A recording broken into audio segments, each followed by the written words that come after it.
ನಮಸ್ತೆ ಪಿ, welcome to Swamy communication. ಹೇಳಪ್ಪಿ, ಮೋಟೋ ಮೊಬೈಲ್ ಬೇಕಿರ್ತದೆ. ಮೋಟೋ G96 ಬೇಕಾಗಿತ್ತು. Moto G96 5G 8GB RAM 128GB ಇದು ತಗೋಬಿದ್ದು. ಮೋಟೋ G96 5G ಇದೆಯಲ್ಲ ನೋಡುದು. ನೀ ಅಂದಿ ಆಳಂದಾಗ ಇದೀನ್ರಿ ಮತ್ತ ತಂದಿ ಸಿಗಲಾಗ ತಂದಿ ಇದೆಯಲ್ಲ ಮೊಬೈಲ್. ಆಳಂದಾಗ ನೋಡಿದ್ವಿ. ಓಕೆ ಓಕೆ, ಇದೆಯಲ್ಲ ಮೊಬೈಲ್ ಕನ್ಫರ್ಮ್ ಅಲ್ಲ? ತಂದು ಮತ್ತೆ ಅನ್ಬಾಕ್ಸಿಂಗ್ ಮಾಡ್ಬೇಕು.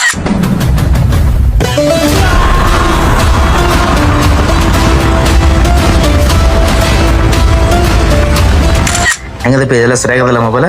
ಪ್ರೈಸ್ ಗೀಸ್ ಎಲ್ಲ ಸರಿಯಾಗಿ ಸಿಗ್ತಲ್ಲ? ನಮ್ದು ಸ್ವಾಮಿ ಕಮ್ಯುನಿಕೇಶನ್ ಮೊಬೈಲ್ ಪರ್ಚೇಸ್ ಮಾಡ್ಕೋಸ್ಕರ free gift bluetooth neckband, premium earbuds, premium back cover, cable protector, ಪಬ್ಜೆಡ್ ಗ್ಲೌಸ್. ಸರಿಯಾಗದಪ್ಪ ಮೊಬೈಲ್? ಪ್ರೈಸ್ ಗೀಸ್ ಎಲ್ಲ ಸರಿಯಾಗಿ ಸಿಗ್ತು. ನಾ ವಿಡಿಯೋದಾಗ ಹೇಳ್ದಂಗೆ ಗಿಫ್ಟ್ ಕೊಟ್ಟಿನಿಲ್ಲ. ಥ್ಯಾಂಕ್ಸ್ ಅಪ್ಪ. ನಿಮ್ಮ ಫ್ರೆಂಡ್ಸ್ಗೆಲ್ಲ ಶೇರ್ ಮಾಡು, ಸಪೋರ್ಟ್ ಮಾಡು.